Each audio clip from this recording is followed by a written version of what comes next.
Ogni sogno nasce da un seme, che è piantato nel cuore di ogni uomo.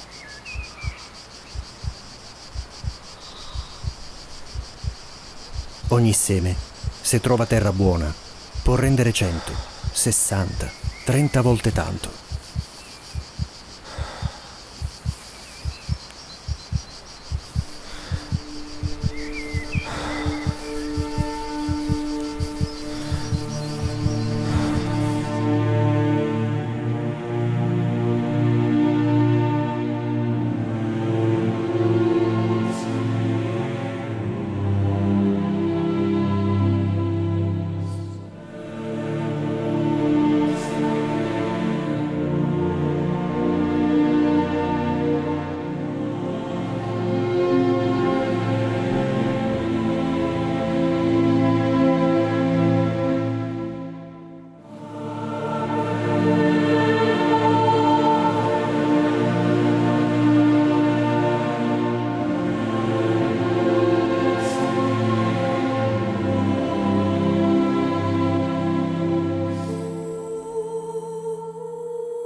Monreale, la città che dal fianco nord-orientale del Monte Caputo contempla fiera la Conca d'Oro, su cui Palermo, capitale del Regno di Sicilia, si erge luminosa di bellezza in monumenti e cultura.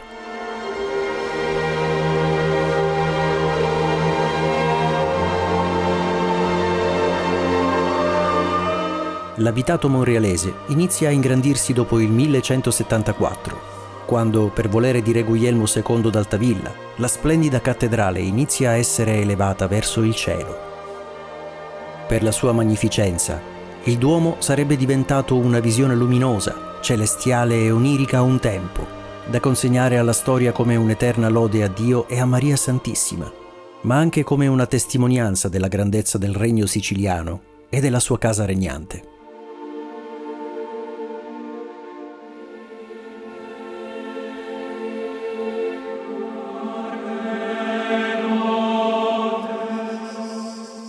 Una tradizione orale, diffusasi solo a partire dall'epoca moderna, narra che Guglielmo II si sia fermato a riposare ai piedi di un carrupo durante una battuta di caccia.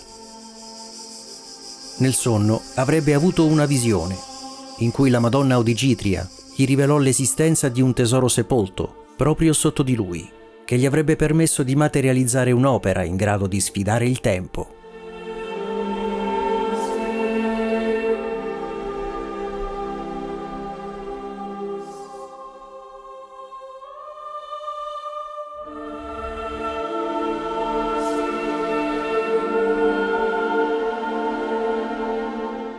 Ci troviamo in un punto di confluenza che potremmo definire provvidenziale fra la civiltà greco-romana da un lato e la civiltà cristiana dall'altro. Qui il prodigio è che l'architettura ha raggiunto un livello veramente elevato, rispondendo a quei requisiti che nel I secolo a.C. Vitruvio aveva definito come la struttura, la funzione e la forma. Si può dire che nell'impero romano d'Occidente tutto questo non aveva raggiunto la pienezza di forza, di significato, invece questo avviene nell'impero romano d'Oriente. E cos'è che aggiunge l'arte e l'architettura bizantina che mancava a quella romana e che qui troviamo? Lo sviluppo di qualcosa di straordinario che è il sistema degli archi, delle volte, delle cupole, viene messo al servizio di una pienezza di senso che è quella del rapporto con il sacro, con il divino. Qui in particolare troviamo un incontro fecondo che invece è un prodotto nuovo, totalmente inedito e non replicato da nessun'altra parte.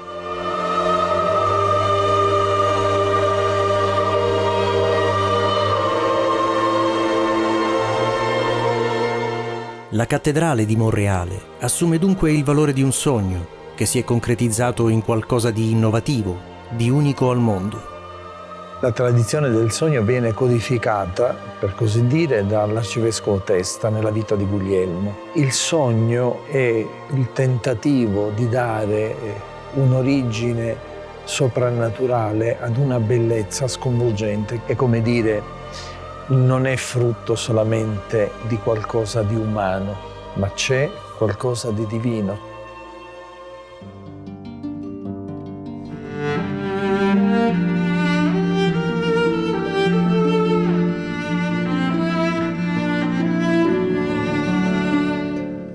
per la vicinanza a Palermo. La domanda che oggi si pongono gli studiosi è quale fosse la ragione effettiva di collocare un monumento tanto importante, sede di una nuova grande arcidiocesi, proprio alle porte della capitale del regno.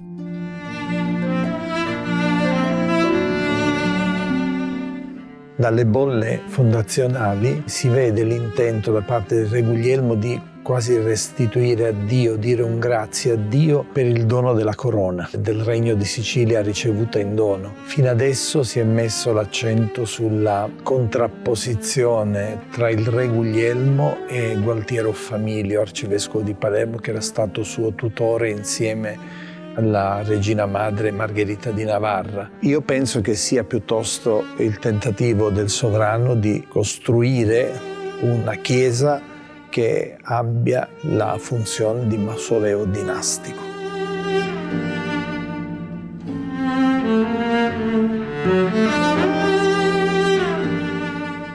Ogni colonna, ogni capitello racconta una storia, ma il vero cuore pulsante del Duomo sono i suoi straordinari mosaici. Come un testo sacro aperto al mondo, le raffinatissime composizioni musive illustrano scene dell'Antico e del Nuovo Testamento, la cui intima essenza è colta principalmente grazie alla contemplazione.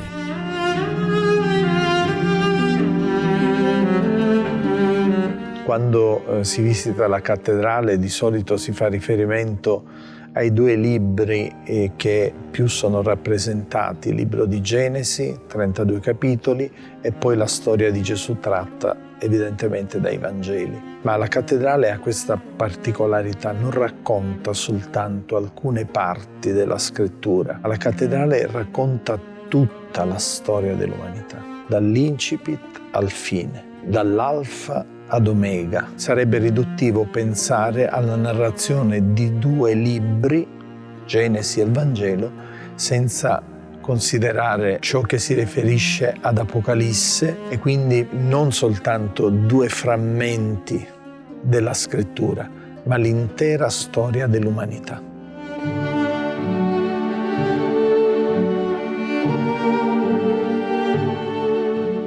Il Duomo di Monreale è parte di un complesso architettonico imponente, composto da diverse aree destinate al culto, ma anche all'esercizio del potere civile e religioso. Uno di questi è il Palazzo Arcivescovile, con le sue ampie e decorate stanze ricche di tesori.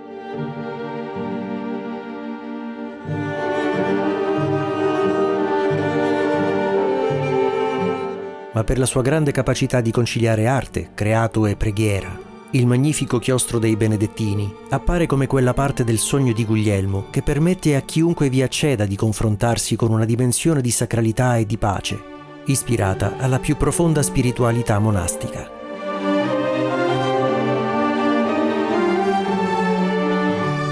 Il chiostro del Duomo di Monreale è un'architettura grandiosa che non è stata ancora studiata quanto merita, no?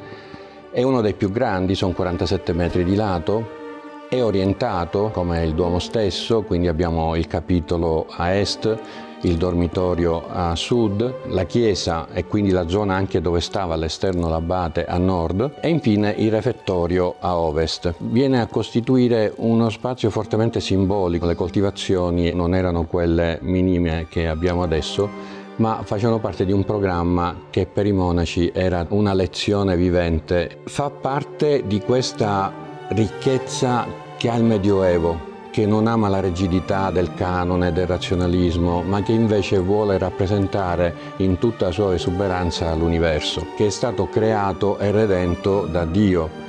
E quindi i capitelli raccontano qualcosa, ognuno in modo differente. Secondo alcuni sarebbe anche una sistemazione di immagini, di animali, di vicende della storia e la salvezza, poste in ordine per creare un canto. Questo è tutto da dimostrare, però resta sicuramente il fatto che questi capitelli con la loro presenza parlavano ai monaci di qualcosa che è avvenuto nella storia, ma si ripresenta e avviene di nuovo ogni volta che si celebrano i sacramenti.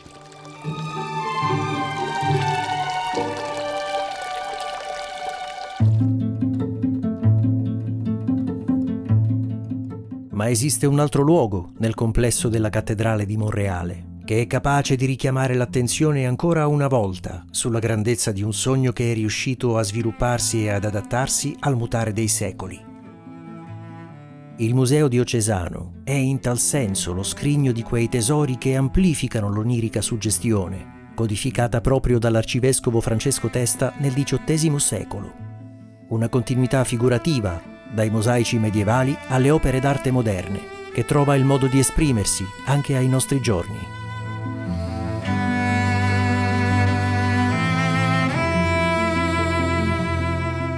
Il sogno di Guglielmo è concretizzato già in quello splendido mosaico che raffigura il sovrano che offre il Duomo alla Madonna. E questo sogno di Guglielmo nella tradizione giunge al Vescovo Testa, è il Vescovo Testa che in qualche modo teorizza questa tradizione e scrive di questo sogno, che vediamo anche poi rappresentato in uno splendido arazzo del Museo diocesano di Monreale. In questo arazzo si vede proprio il sovrano che è addormentato durante una battuta di caccia. Gli appare in sogno la Madonna che gli presenta il progetto di un Duomo splendido da realizzare a Monreale. Gli indica anche il tesoro, sotto un albero, proprio in quel posto, un tesoro che gli consentirà di poter realizzare questo splendido Duomo. Ed ecco il Museo diocesano con questo arazzo si lega al Duomo, si lega al sogno di Guglielmo, si lega a questo complesso monumentale di Monreale. Dal museo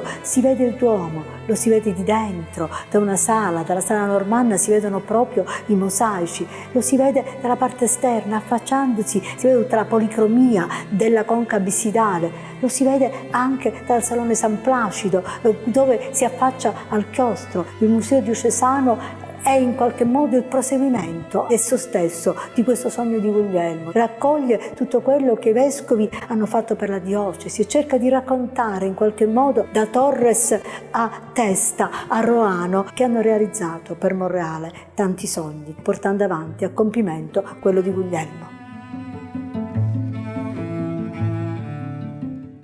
A distanza di 600 anni dal regno di Guglielmo II, l'episcopato di Francesco Testa rappresenta quindi un momento di particolare rinnovamento culturale e monumentale per Monreale, che cambierà per sempre non soltanto alcuni tratti artistici e architettonici del Duomo, ma segnerà profondamente anche il territorio circostante. Testa è un fine teologo, è un uomo coltissimo, e durante la sua vita pubblica moltissime opere, tra cui nel 1769 un'opera proprio su Guglielmo, riaffermando quello che è il ruolo di Guglielmo a Monreale, cioè il demiurgo di un intero territorio che con la creazione del Duomo dà un'impronta eterna alla cittadina del Palermitano. Testa fa la stessa cosa, dà un'impronta indelebile al territorio monrealese. Lo fa innanzitutto partendo dal Duomo, che impreziosisce con bellissime suppellettili liturgiche d'argento, bellissimi parati e aggiungendo il portico neoclassico alla facciata romanica del Duomo. Ma lo fa soprattutto sul territorio della città. Prende il viottolo che era angusto, difficile da percorrere, che collegava Palermo a Monreale, e lo fa diventare una strada panoramica bellissima, costellandola di fontane di marabitti, che facessero da punto di ristoro ai pellegrini che da Palermo si spostavano e ascendevano a Monreale e viceversa.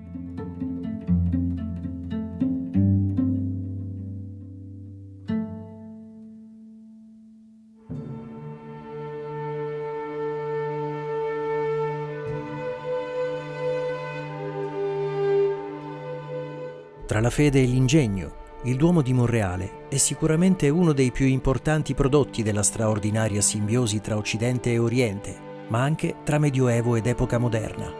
Un sogno che non si è interrotto durante i secoli. Entrare nel Duomo di Monreale è davvero realizzare un sogno è sempre come entrare per la prima volta, c'è sempre qualcosa nuovo, qualcosa da scoprire, qualcosa di diverso, un messaggio che è come se fosse un messaggio divino che giunge dall'alto e che ti colpisce, che ti prende. Quindi Guglielmo, realizzando il suo sogno, ha realizzato un sogno di tutti i devoti, di tutti i fedeli e soprattutto di tutti i siciliani. Ancora oggi entrare al Duomo di Monreale significa entrare in una sorta di dimensione atemporale. Il tempo, lo spazio non sono più quelli della realtà. Si è in un luogo che ha una sua mistica precisa. Questo stato di sospensione, questo stato di distacco dallo spazio e dal tempo delle vite comuni probabilmente è la dimensione in cui il Duomo tocca da vicino la dimensione del sogno, è quella in cui si riesce a entrare facendosi catturare e coinvolgere dalla sua bellezza. Il sogno del re fondatore si perpetua nel tempo e questo sogno vissuto credo che bisogna coglierlo nell'attimo in cui chi entra in cattedrale spalanca gli occhi con un grande senso di sorpresa, di stupore. Afferma Gregorio di Nissa che i nostri concetti, il nostro parlare a volte suscita mostri, invece solo lo stupore apre l'uomo, il suo cuore, alla realtà del totalmente altro. Guglielmo un sogno l'ha avuto, che potremmo definire un azzardo, cioè ha voluto realizzare una cattedrale, un'abbazia, una presenza di monaci, una nuova diocesi che avesse un ruolo importante in Sicilia e non solo in Sicilia. Questo sogno continua a parlarci e per parlarci bisogna paradossalmente che noi non chiudiamo gli occhi, noi non dormiamo. L'architettura è stata piegata a srotolare sulle pareti oppure a raccontare nei capitelli di questo chiostro la storia della salvezza, in modo molto ricco dal punto di vista artistico, ma un'arte che non è vuota, un'arte che è piena di contenuti. Un'arte che ci sta parlando della rivelazione di Dio con gli occhi dei padri della Chiesa.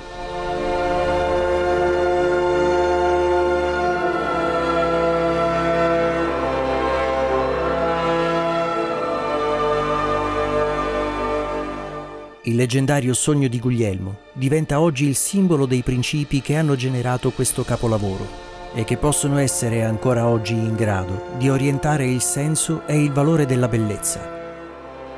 Quel sogno è ancora qui e ha acquisito una concretezza immortale, incastonato tra i mosaici e i marmi di Monreale. Un'eredità d'oro e di luce, di una bellezza che attraverso i secoli testimonia la grandezza di un'epoca e il potere di un'ispirazione che si è trasformata in eternità.